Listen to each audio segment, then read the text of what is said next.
Every year, during the time of 15th August and 26th January, when we ask our teachers to write speeches for our students, it has been noticed that they cannot find Muslim names other than Maulana Abul Kalam Azad.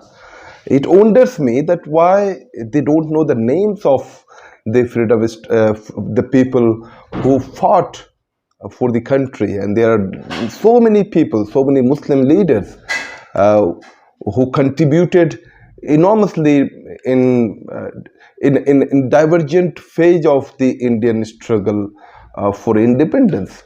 The Muslims played a large than life role and made significant sacrifices in this struggle for independence.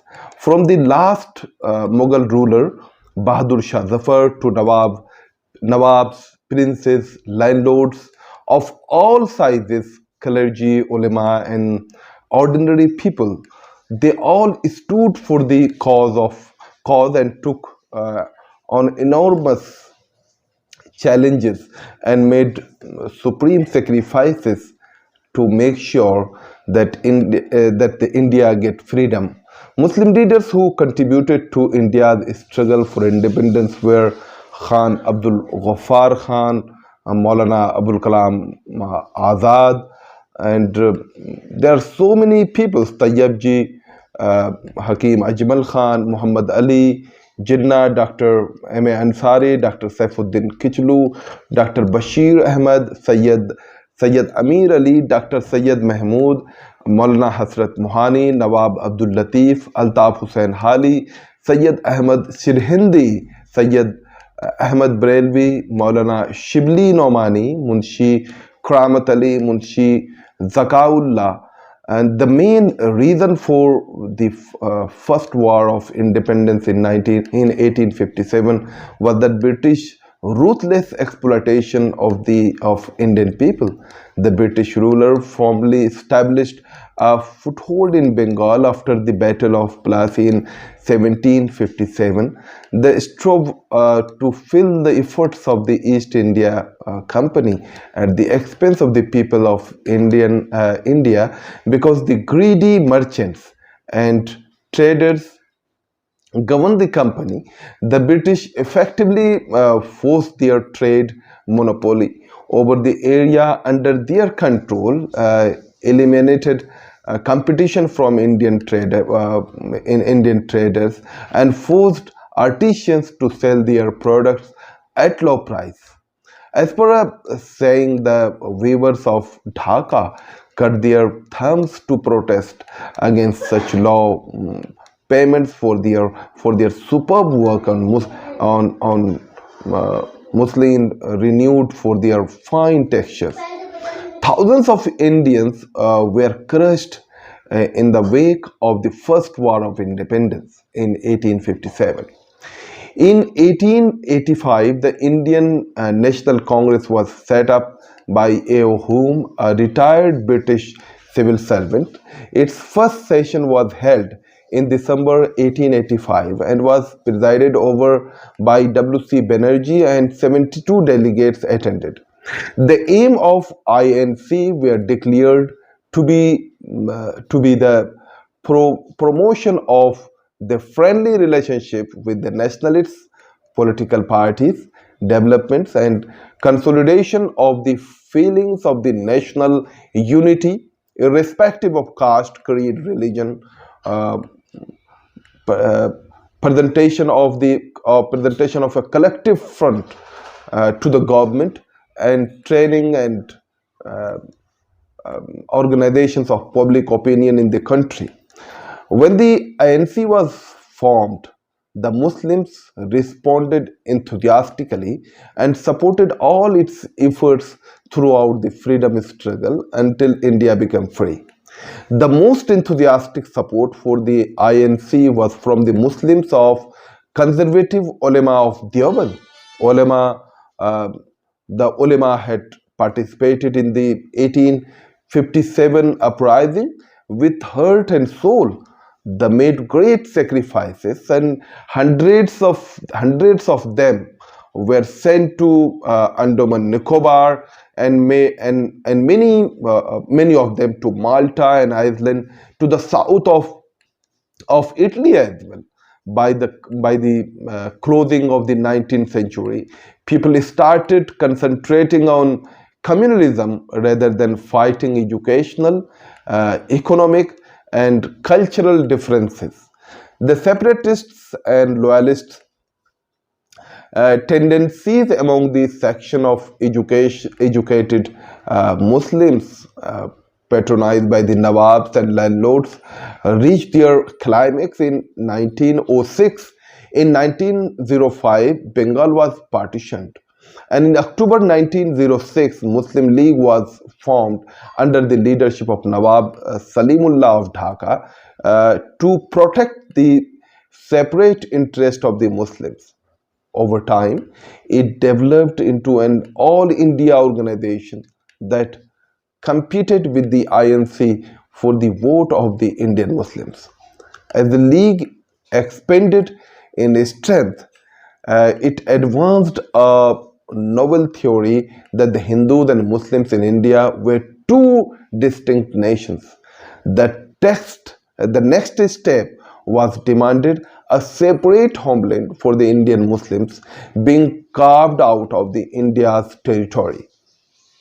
But despite all these places, they were heard from many corners of the society in favor of the communal harmony. Some distinguished Muslim personalities such as Liaquat Hussain, Abdul Hakim Ghaznavi, Abdul Rasul, Maniruzama, Ismail Hussain, Sirji Abdul Hussain, and Deen Muhammad took initiatives to forge communal harmony. But the effect of these positive developments was neutralized by the mindset of the so-called educated middle class from both the communities, from the Hindus and from the Muslims. There was extensive opposition to the partition of India in 1947. Those who opposed it often adhered to the doctrine of composite culture. The idea of composite culture argues that the Indian nation is made up of the people of diverse culture, caste, communities, and faiths. The concept of the concept teaches that the nationalism cannot be defined by religion in India. While Indian citizens maintain their distinctive religious traditions, but they all are members of one united India as a nation. Muslims represented by the All India Azad Muslim Conference AIAMC along with other Indians mainly opposed the idea of partition of India based on the two nation theory. Pashtun leader Khan Abdul Ghaffar Khan of Khudai Khidmatgar, for example, views that nation of partition as unrealistic. Sunni Muslims of the Deobandi schools of thought criticize the idea of partition as a conspiracy theory of colonial government. Khaksar movement leader Allama Mashriqi also opposed the partition of India. He argued that all the communities have lived in peace for centuries and certainly can in future also. Here he saw the plot of partition hatched and engineered by none other than the Britishers. The participation of Indian Muslims in India's freedom struggle indicates that zeal of freedom of India from the yokes of Britishers and their firm determination to bring Swaraj into India. They put up a brave front, defined prohibitory orders, and fought the authority with tooth and nail.